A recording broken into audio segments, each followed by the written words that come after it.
बड़ों को प्रणाम, छोटों को नमस्कार। मैं जागृति तिवारी अपने यूट्यूब चैनल अनबाउंडेड जग टॉक पे आप सभी का स्वागत करती हूँ।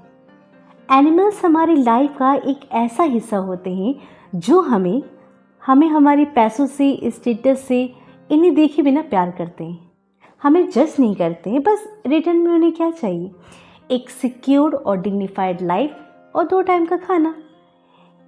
इसीलिए अयोध्या एनिमल वेलफेयर इन्हीं मूक जानवरों के जीवन के लिए एक लाइफ सेवर बनकर आया। इन्होंने अब तक हजारों जानवरों की, हजारों डॉग्स की, स्ट्रीट डॉग्स की सेवा की है। उन्हें रेस्क्यू किया है, उन्हें ऐसी सिचुएशन से निकाल करके जो उनके लिए बहुत ही घातक हो सकती थी, ऐसे अच्छे इन्वायरमेंट में लाया है जिससे उन्हें एक नई ज़िंदगी मिली है। देखिए, किसी भी एक एनिमल वेलफेयर का एक मुख्य उद्देश्य होता है कि वो किसी भी जानवर को, किसी भी जीव को एक फ्रीडम दिलाएं, उन्हें डिसीज़ से मुक्ति दिलाएं, पेन से मुक्ति दिलाएं, इंजरी से मुक्ति दिलाएं और ऐसे सिचुएशन जहां उन्हें त्याग दिया जाता है उन्हें एक नया घर दिलाएं। आज के समय में जहां पर इंसान खुद की ही ज़िंदगी में व्यस्त है, वहां पर मिस्टर जयंत चंद्रा जी, जो कि अयोध्या एनिमल वेलफेयर के फाउंडर हैं, साथ ही साथ और उनकी टीम ने इन मासूम जानवरों को नई ज़िंदगी देने के लिए कार्यरत हैं। तो चलिए आइए मिलते हैं मिस्टर जयंत चंद्रा जी से, founder of Ayodhya animal welfare. Jayant ji, आपका बहुत बहुत स्वागत है हमारे शो में। Thank you ma'am a lot. Okay, so please आप अपने बारे में प्लीज़ हमारे दर्शकों को बताइए कि आप कहाँ से बिलोंग करते हैं, क्या करते हैं और इस जनरी में कैसे आए। ओके, तो हेलो लिसनर्स एंड नमस्ते एंड सो मेरा नाम जयंत चंद्रा है और मैं अयोध्या का रहने वाला हूँ। तो मैं वैसे लॉ स्टूडेंट हूँ और इसके साथ अभी तो वैसे मेरा लॉ की पढ़ाई पूरी हो चुकी है। साथ में मैं जॉब कर रहा हूँ, एक कंपनी है इन्फोसिस, उसमें मैं लीगल एडवाइजर के तौर पे काम कर रहा हूँ। सो ये जो सारी चीजें हैं, ये जो शुरू हुई थी उसके पीछे जो एक कारण था वो ये था कि मतलब कोविड के समय पे हम सब घर पे ही बैठे हुए थे, कोचिंग बंद हो गई थी, कॉलेज बंद हो गए थे। तो मैंने अपने एक दोस्त को, इसका नाम अमीशा था, उसको मैंने डॉग फीडिंग करते हुए काफी देख रहा था, मैं लगातार दिख रहा था। वो पोस्ट डालती रहती थी कि कोविड के समय है, डॉग्स भूखे हैं, होटल्स बंद हैं, कोई खाना खिलाने वाला नहीं है, ऐसा वैसा। तो वहां से मैंने ये चीज की प्रेरणा ली थी कि मुझे भी ये चीज शुरू करना है। तो मैं अयोध्या में ही रहता था, तो मैंने वहां पे छोटे स्तर पे इस चीज को शुरू किया था कोविड के समय। और वही 2020 के आसपास ही जब इसको मैंने शुरू किया तो काफी लोगों ने मदद किया और काफी लोगों ने फूड बैग्स पहुंचाए, रस्क, बन, पार्ले जी और इस सब चीजों से शुरू हुआ। धीमे धीमे करते करते करते मैंने उसी शहर में पहला रेस्क्यू किया जिसको मैं फीड करता था। एक मतलब मदर डॉग थी, वो उसके कुछ बेबीज थे और वो उस समय शायद बारिश वगैरह की वजह से वो बच्चे थोड़े भीग रहे थे और वो नवजात बच्चे थे, तो मैंने उनके लिए शेल्टर वगैरह थोड़ा सा बनाया। उस तरीके से वो मेरा पहला रेस्क्यू था। फिर उनके बच्चे भी बड़े हुए, उनका एडॉप्शन कराया, उनमें से एक बच्चे को मैंने खुद एडॉप्ट किया। तो ये जो चीज थी, ये जो इंसिडेंट था, वो मेरे लिए बड़ा लाइफ चेंजिंग था। उसके बाद उस पूरे ड्यूरेशन में जब तक लॉकडाउन लगा हुआ था तब तक तो मैंने फीडिंग की ही की। उसके बाद मैं जहां जहां पर भी जाता गया, जैसे कि फिर मैं अयोध्या के बाद फिर लखनऊ वापस लौट कर आया, तो मैंने यहाँ पर भी फीडिंग स्टार्ट की हुई थी। यहाँ पर भी मैं अपने आसपास के कुत्तों को खाना खिलाता था। बट इसकी वजह से हुआ क्या कि मैं काफी एनिमल वेलफेयर के लोगों से मिलना शुरू कर दिया। काफी ऐसे ग्रुप्स, व्हाट्सएप ग्रुप्स और फेसबुक ग्रुप्स चल रहे थे जिनमें ऐसे लोगों को मतलब काफी प्रेस करते थे, प्लस उनसे बहुत सी हेल्प मिल जाती थी। काफी रेस्क्यू होते थे जहां पर कोई नहीं पहुंच सकता था, वहां पे मेरी हेल्प ली जाती थी। मैं वहां जाके एज अ वॉलंटियर जाता था, उनकी हेल्प करता था, डॉग्स को रेस्क्यू करता था। तो ये सब चीजें छोटी छोटी करते हुए शुरू हुई और 2021 में मुझे ख्याल आया इसका कि अयोध्या में इस मतलब पर्पस के लिए, डॉग्स के रेस्क्यू या कोई भी एनिमल के रेस्क्यू के लिए बहुत ज्यादा काम नहीं हो रहा है। सरकार बहुत से हद तक गाय के लिए गौशाला वगैरह तो बनाती है, उनके लिए काम होता है, पर और उसके अलावा ऐसे श्वानों के लिए, कुत्तों के लिए, प्लस दूसरे और भी जानवर हैं, बिल्ली हो गई, प्लस बर्ड्स वगैरह हो गए, उनके लिए बहुत ज्यादा यहाँ पे काम कुछ होता नहीं है। तो ग्राउंड लेवल पे जब मैंने सब चीजें देखी, मुझे एक्सपीरियंस भी हो चुका था 1 साल का, तब मैंने एक छोटे से व्हाट्सएप ग्रुप से इसको शुरू किया। इसका नाम मैंने अयोध्या एनिमल वेलफेयर के नाम से रखा है। ये कोई मैंने एनजीओ के मन में रख के नहीं सोच के रखा था इसको कि मैं इसको एज ए एनजीओ क्रिएट करूंगा या कुछ भी है। और आज भी ये एनजीओ नहीं है, ये एक इंडिपेंडेंटली लोगों के लिए काम करता है, मतलब इनके लिए काम करता है, जानवरों के लिए। और 5 से 6 मेंबर से स्टार्ट हुआ था ये, और आज का समय है इसमें करीब 125 से 30 के आसपास के लोग जुड़े हुए हैं। जी। और सब अच्छे से काम कर रहे हैं एज अ वॉलंटियर। ओके। सो जैन जी, जैसे कि हर एक एनिमल वेलफेयर का ऑर्गेनाइजेशन का एक मोटिव होता है, तो आपकी जो ऑर्गेनाइजेशन है वेलफेयर है, इसका क्या मिशन है? क्या वो अपने आप को कहाँ देखते हैं? क्या आप मोटिवेट करते हैं? क्या आप लोगों को बताना चाहते हैं अपने इस वेलफेयर के थ्रू? मैम, जो हमारे ग्रुप का डिस्क्रिप्शन है, जो भी ज्वाइन करता है उसके पहले जो डिस्क्रिप्शन हम उसको देते हैं, वो ये देते हैं कि ये एक एनजीओ नहीं है, एक संस्था नहीं है, बट ये एक इंडिपेंडेंट वॉलंटियर्स का ग्रुप है जो स्वयं अपने आप आगे आके किसी भी बेसहारा जानवर जो कुछ बोल नहीं सकता, जो केवल आंखों में देख के आपसे हेल्प सीख कर सकता है, वो उसकी मदद करना चाहता है तो वो इस ग्रुप से जुड़ सकता है। और उसमें वो लोग जुड़ते भी हैं, वो केसेस भी डालते रहते हैं कि इस पर्टिकुलर लोकेशन पे ये चीज मैंने देखी है, अगर वहां पे कुछ उस लोकेशन पे कोई अगर ऐसा वॉलंटियर हो ग्रुप में तो वो जाके उस डॉग को रेस्क्यू कर ले या दवा लगा दे। और साथ में हमने क्या किया कि हमने उस ग्रुप में काफी डॉक्टर्स को भी ऐड किया जो इस चीजों से रिलेटेड हैं। ठीक है मैम। तो होता क्या है कि कभी कभी हमें जरूरत नहीं पड़ती है उस डॉग को पर्टिकुलरली हम उस डॉक्टर के पास लेकर जाएं, केवल डिस्क्रिप्शन और फोटोज से हम डॉक्टर से सलाह ले लेते हैं, और वो भी जो भी दवाइयाँ इंजेक्शन वगैरह प्रिस्क्राइब करते हैं हम उसको पैरावेट के थ्रू वो हम उन पे एग्जीक्यूट करवा देते हैं। सो आपकी जो एनजीओ है वो लोगों को एडॉप्शन भी देती है, डॉग्स के लिए एडॉप्शन के लिए भी अवेलेबल है। तो ये बताइए कि कोई भी अगर डॉग है वो गुड फिट है या नहीं है, ये किस पैमाने पे आप मानते हैं कि देना चाहिए कि नहीं देना चाहिए? वो हमारे कई पैरामीटर्स होते हैं। देखिए, पहले जो हमारा बेसिक मोटिव होता है हमेशा से वो ये रहता है कि हम जहां तक हो पाए स्ट्रे डॉग्स, जो भी इंडियन ब्रीड्स के डॉग्स हैं, उनका मतलब हम एडॉप्शन कराएं। उसके लिए हम प्रेरित करते हैं लोगों को कि वो आगे आएं और इनका ही वो एडॉप्शन करें, क्योंकि ब्रीड डॉग्स के लिए ऐसा होता है कि काफी फैमिलीज ऑलवेज रेडी रहती हैं और वो प्यार भी करती हैं, पर ऐसी कोई बात नहीं, पर इनको कोई नहीं पूछता है। तो हम हमेशा से चाहते हैं कि ये जो ऐसे डॉग्स है जो बेसहारा हैं या जिनका कोई घर नहीं है या वो जो घूम रहे हैं रोड पे, उनको अगर घर मिल जाता है तो फिर उनकी जिंदगी बदल जाती है। तो उसके लिए जो सबसे पहला हमारा वो टास्क होता है वो ये होता है कि हम फैमिली से मिलते हैं, फैमिली का बैकग्राउंड चेक करते हैं, उनसे पूछते हैं कि आपने कभी किसी डॉग को हैंडल किया है कि नहीं किया है, या फिर आपके परिवार में कितने लोग हैं और कितने बच्चे हैं और वो इसको किस तरीके से देखते हैं। तो जब हमको सारी चीजें सेटिस्फेक्शन हो जाती है तो हम एक छोटा सा फॉर्म भरवाते हैं, डिक्लेरेशन फॉर्म भरवाते हैं कि कभी कुछ भी होगा, कोई भी मतलब आपको अगर ऐसा लगता है कि अब आपसे कुत्ता नहीं संभल रहा है या कुछ भी आपको लगता है कि जिम्मेदारी आप नहीं उठा पा रहे हैं, तो आप हमको इन्फॉर्म करेंगे, रेदर देन कि आप उस बच्चे को अबेंडन कर दें कहीं जाके, आप छोड़ नहीं सकते हैं। तो वो डिक्लेरेशन फॉर्म पे वो साइन करते हैं उसके बाद। और हमारा भी तक एक्सपीरियंस ऐसा रहा है कि 100 में से 95 केस ऐसे होते हैं जहां पर वो फैमिली अच्छी होती हैं। और हमने बहुत सी फैमिलीज में, मतलब करीब मैं जहां तक मुझे अंदाजा है 400 से 500 एडॉप्शन के आसपास हम लोगों ने कराए होंगे, और उसमें ये जो डेटा है ये काफी अच्छा रहा है जहां पर फैमिली ने पूरी फुली रिस्पॉन्सिबिलिटी ली। ओके। अच्छा, तो ये बताइए कि जैसे कि एनिमल क्रूएल्टी और एब्यूज़ बहुत होते हैं, तो इनको रोकने के लिए, इनके लिए कोई कदम उठाने के लिए आपकी ऑर्गेनाइजेशन कैसे काम करती है? तो मैम, इसके लिए क्या होता है कि बाय लॉ अगर हम देखें तो ये आप अपने खुद के श्वान को या अपने कुत्ते को आप पनिश नहीं कर सकते, ठीक है। And punish in the sense ये है कि अगर वो मिसबिहेव कर रहा है या आपसे घर पर वो काट रहा है, पीट रहा है, कुछ भी कर रहा है, जो कि डॉग्स की आदत होती है, तो उस केस में आप अपने कुत्ते को नहीं मार सकते हैं। आप उनको ट्रेनिंग दीजिए, आप उनको प्रॉपर एक माहौल में रखिए। शुरू से जब उनकी आप परवरिश कर रहे हैं उस माहौल में आप ढालिए कि वो उस तरीके से ही बड़े हों। तो उसके लिए क्या करना होता है कि आप ट्रेनर वगैरह रखो।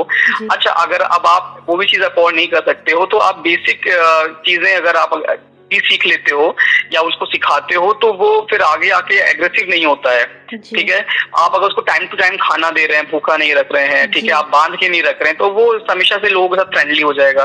बट अगर आप इन सब चीजों के विपरीत जाके उसके साथ व्यवहार करते हैं तो होता क्या है, उसका रवैया लोगों के प्रति चेंज हो जाता है और फिर वो अगर आपको काटता है तो उसके पीछे जो जिम्मेदार होता है वो उसका खुद का जो पेरेंट होता है, वो होता है, उसके जो माँ बाप होते हैं वो उसके लिए ज्यादा जिम्मेदार होते हैं। तो इन केसेस में होता क्या है कभी कभी कि वो लोग बहुत ज्यादा एग्रेसिव हो जाते हैं और अपने कुत्ते को मारते हैं, पीटते हैं, गाड़ी के पीछे से घसीटते हैं बांध के। ये सब चीजें वीडियोस मैंने देखी भी हैं और हमने ऐसे डॉग्स का रेस्क्यू भी किया हुआ है। ओके, पूछ रही थी कि अगर कोई एनिमल जो है उसकी एनिमल की सेफ्टी और केयर आप किस तरीके से करते हैं, क्योंकि बहुत ज़्यादा ज़रूरत है कि कभी कभी डॉग्स बहुत ज़्यादा हिंसक हो जाते हैं, मतलब एक सीज़न ऐसा होता है डॉग्स का कि जहाँ पे वो हिंसक हो जाते हैं या फिर बहुत सारी तरीके की उनको बीमारियाँ हो जाती हैं, तो उनकी एक डॉग्स की सेफ्टी आप कैसे डिसाइड करते हैं, उनके लिए क्या क्या करते हैं आपकी organisation?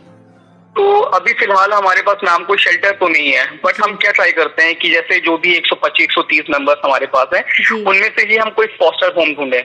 Foster home, foster care का एक कंसेप्ट ये होता है कि कोई एक ऐसी फैमिली होती है, कोई एक ऐसा बंदा होता है जो उस पर्टिकुलर डॉग को, जो जिसकी तबीयत खराब है, जो रेस्क्यू किया गया है, उसको फॉर द टाइम बिंग जब तक वो ठीक नहीं हो जाता है वो अपने पास रखे। तो अभी शेल्टर को ओन करना या शेल्टर खोलना, थोड़े से उसमें पैसे बहुत ज्यादा इन्वेस्ट होते हैं और मॉनिटरिंग की बहुत ज्यादा जरूरत होती है, जो कि अभी हमारे पास नहीं है। तो हम उसके लिए क्या करते हैं कि हम एक दूसरे से कम्युनिकेट करते हैं ग्रुप पे, और अगर ऐसा भी है कि वो केवल 15 दिन टोटल उसका अगर फॉस्टर केयर होना है तो उसमें से 5-5 दिन 3 लोग बांट लेते हैं और उसका केयर हम करते हैं, डॉक्टर के पास ले जाते हैं, उसका मेडिकेशन करते हैं, और जब वो चीजें ठीक हो जाता है या डॉग वो ठीक हो जाता है तो उसको वापस लाके हम उसी के हैबिचुअल प्लेस पे ड्रॉप कर देते हैं। ये एक बेसिक फंडा है जो हम अपनाते हैं। ओके, सो पब्लिक में एनिमल वेलफेयर की आई थिंक इतनी ज़्यादा नॉलेज नहीं है, ठीक है, तो आप उनमें कैसे एजुकेट करते हैं, उन्हें कैसे जानकारी देते हैं, कोई मीडियम है या क्या बताते हैं आप उनको? हाँ, तो मैम एक्चुअली हमारा एक इंस्टाग्राम पेज है, हम उसके थ्रू भी बहुत से लोगों से मिलते हैं और लोगों से इंटरेक्ट करते हैं। काफी लोगों की क्वेरी होती है कि हमने एक डॉग देखा, वो बंधा हुआ था और हमें क्या करना चाहिए, या एक डॉग था जिसको धूप में उन्होंने बांध के रख दिया था। तो फिर हम उनको एक जो भी एक जानवर है उसके बेसिक राइट्स होते हैं उनको बताते हैं कि आप ऐसे नहीं रख सकते, क्योंकि ये भी एक सब एनिमल क्रुएल्टी में ही आता है। आप अपने डॉग की अगर आप जिम्मेदारी, आप चाहे ब्रीड डॉग रखें, चाहे स्ट्रे डॉग रखें, कोई भी रखें, इंडियन डॉग रखें, आपकी एक जिम्मेदारी होती है कि अगर आपने उसको अपनी फैमिली में शामिल किया तो आप उसको अच्छे से रखें, अपने घर के अंदर रखें, तो वो आपके साथ फ्रेंडली भी रहेगा। और अगर आप उसको बांध के रखेंगे बाहर तो वो उसके एग्रेसिव होने के चांसेस बहुत ज्यादा हो जाएंगे, प्लस उसकी जो एक बेसिक राइट्स हैं वो पूरे नहीं हो रहे हैं। तो उसके लिए हम लोगों के साथ बहुत इंटरेक्ट करते हैं, लोगों को काउंसिल करते हैं फोन पे, उनको बताते हैं कि चीजों को ऐसे करना है, चीजों को वैसे करना है।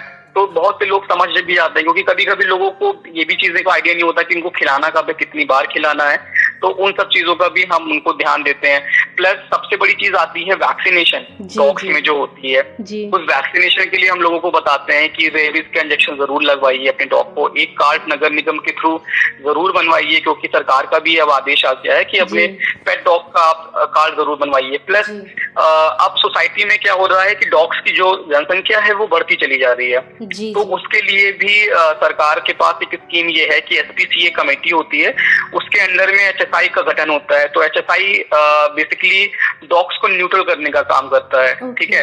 तो एक अगर शुद्ध लैंग्वेज में मैं बताऊं तो उनकी जो डॉग्स की नसबंदी होती है, इसके थ्रू उनकी पॉपुलेशन कंट्रोल कर सकते हैं। तो हमारा जो लॉ है उसमें एक एक्ट है, animal birth control act, EBC act कहते हैं उसको, उसके थ्रू ही ये सारी चीजें गवर्न होती हैं, और ये बेसिकली गवर्नमेंट की ही ड्यूटी होती है कि इनके पॉपुलेशन पे कंट्रोल किया जाए। ओके, सो सर जैसे कि आपके ऑर्गेनाइजेशन में बहुत सारे वॉलंटियर्स स्टाफ होंगे, तो डॉग्स के संग फ्रेंडली होना बहुत ज़रूरी है। अगर आप उनके साथ काम कर रहे हो तो फ्रेंडली होना बहुत ज़रूरी है। तो आप कैसे अपने वॉलंटियर्स को या स्टाफ को ट्रेनिंग देते हो, कोई प्रोसेस है या फिर ऐसे आप सेलेक्ट करते हो? तो मैम इसमें क्या चीजें होती हैं कि देखिए बहुत से बार ऐसा होता है कि रेस्क्यू करते वक्त डॉग हम पे अटैक कर देते हैं, क्योंकि वो जान नहीं रहे होते हैं कि हमारा कौन है कौन नहीं है, या उनको हमारे इंटेंशन कभी कभी नहीं पता होते हैं। तो हाल ही में वैसे मैं रेस्क्यू कर रहा था अयोध्या में। चौड़ीकरण के दौरान काफी गड्ढे किए गए थे बीच बीच में सीवर लाइन बिछाने के लिए, तो करीब 10-10 फीट के भी गड्ढे थे, और उसमें एक मदर डॉग गिर गई थी जिसके बेबी अंदर ही हो गए थे। तो उसको मैं रेस्क्यू करने गया था, और जब मैं उनके बच्चों को निकाल के दे रहा था तो बच्चे तो उसने निकालने दिया, पर जब मैं उसको ऊपर चढ़ाने लगा तो उसने मेरे हाथ में काट लिया। तो ये एक डॉग का टेम्परामेंट है या इनसिक्योरिटी होती है कि वो being animal they are uncertain, वो कुछ भी कैसे भी रिएक्ट कर सकते हैं, हम उस पे उनको शिकायत नहीं कर सकते उस चीज के लिए।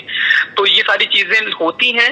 अब होता क्या है कि जो भी वॉलंटियर हमारे साथ होते हैं, जो भी अंडर ट्रेंड है या जिनको ज्यादा इस चीज की ट्रेनिंग नहीं है और एक्सपीरियंस नहीं है, उनके साथ हम एक एक्सपीरियंस वॉलंटियर भेजते हैं, साथ में एक सीनियर वॉलंटियर भेजते हैं जो उनको चीजें सिखाता भी है, बताता भी है, साथ में उसको देख कर भी वो चीज काफी सीखते हैं।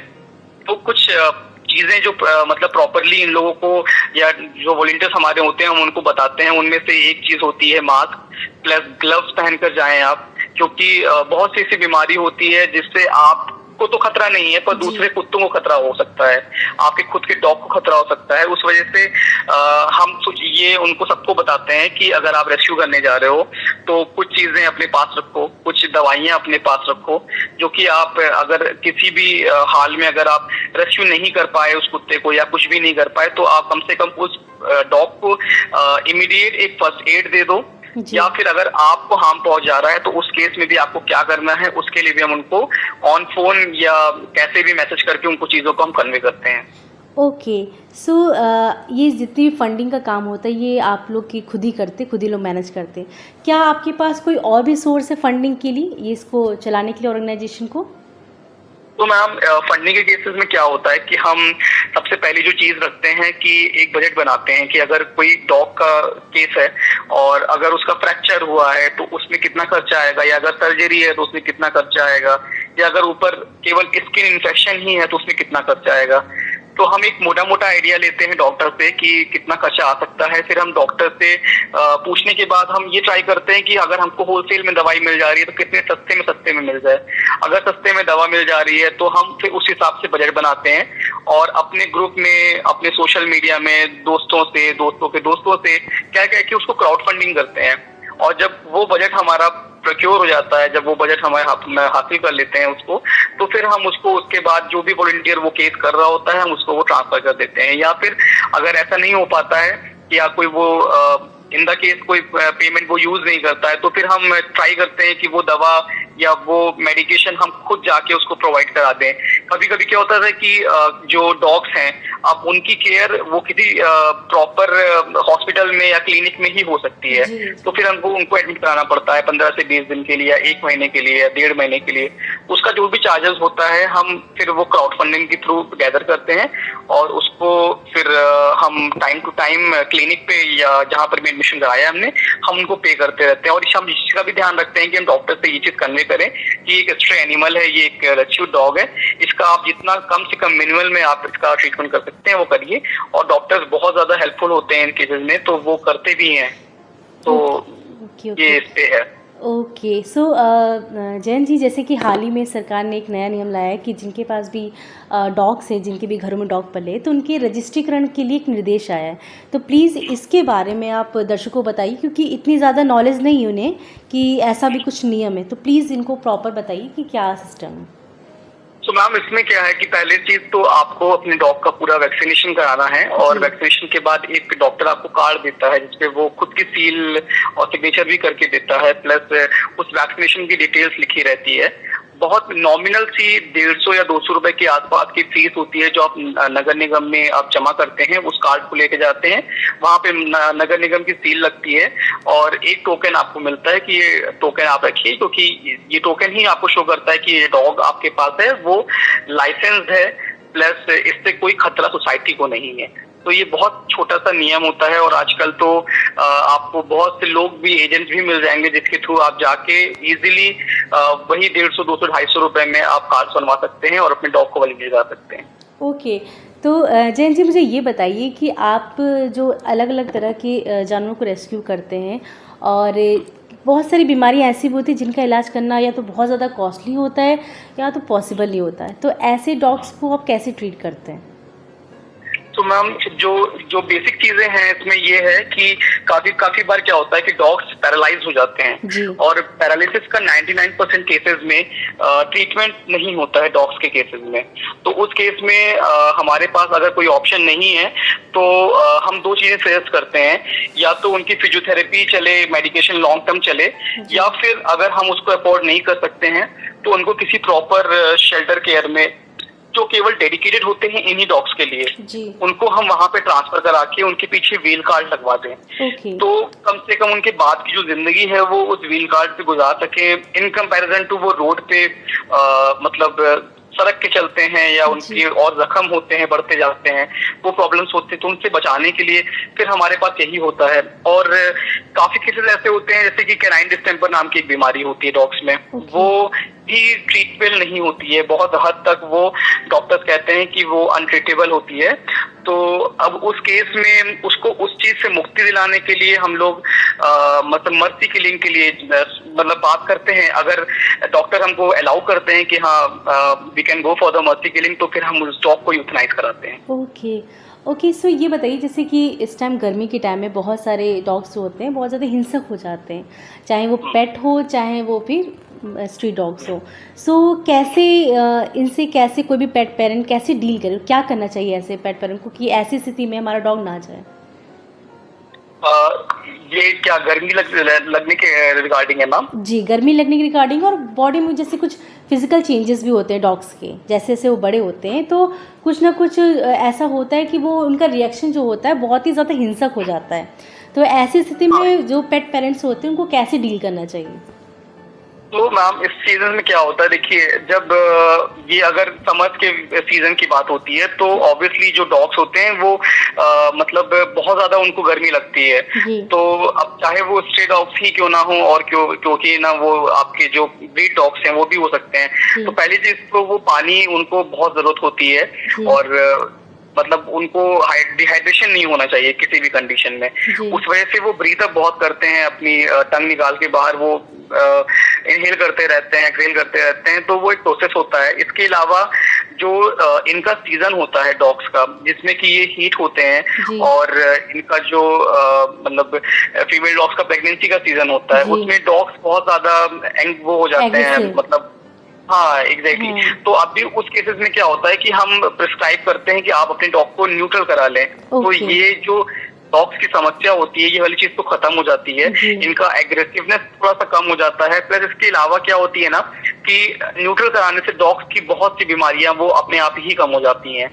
फीमेल डॉग्स में सोसाइटी में हमारे 40 से 50 केसेस ऐसे मिलते हैं जो वेजाइनल ट्यूमर से या आपके जेनाइटल ट्यूमर से पीड़ित होते हैं।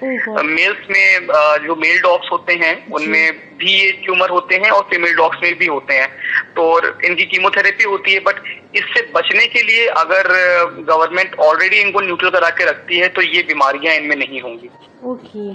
सो जैन जी, मुझे ये बताइए कि जैसे कोई भी पर्सन आपकी आवाज़ सुन रहा है, आपकी बात सुन रहा है, और वो चाहता है कि कंट्रीब्यूट करना आपके फ़ंड के साथ, तो प्लीज़ अपना कॉन्टैक्ट ईमेल जो भी है प्लीज़ हमारे दर्शकों को प्रोवाइड कीजिए ताकि वो आपसे भविष्य में आपकी मदद कर सकें। ओके मैम, सो हमारे इंस्टाग्राम पे जो पेज है उसका नाम है अयोध्या एनिमल वेलफेयर। वहाँ पे काफी पेमेंट डिटेल्स वगैरह भी लिखी हुई है, और इस समय हम लखनऊ और अयोध्या दोनों में काम कर रहे हैं independently without being registered as an NGO. तो सपोर्ट आप हमको वहाँ पर भी कर सकते हैं। बाकी जो मेरा कॉन्टेक्ट नंबर है वो 7007323268 है। ओके, और आपकी कोई मेल आईडी भी? मैम हमारी कोई मेल आईडी फिलहाल तो रजिस्टर्ड नहीं है, बट आप मेरे पर्सनल ईमेल एड्रेस jayantudayan@gmail.com पे भी आप मतलब कांटेक्ट कर सकते हैं। इसकी स्पेलिंग भी बता देता हूँ, JAYANTUDAYAN@gmail.com है। Okay okay okay, thank you so much Jayan ji, आपने अपना एक कीमती समय हमें दिया। हम उम्मीद करते हैं कि जितने भी दर्शक इस पॉडकास्ट को सुन रहे हैं वो आगे बढ़ेंगे और ऐसे मासूम जीवों की सहायता के लिए उन्हें एक नया ज़िंदगी देने के लिए हमारी मदद करेंगे। Thank you so much Jayan ji, thank you so much. Thank you ma'am, thank you viewers, thank you.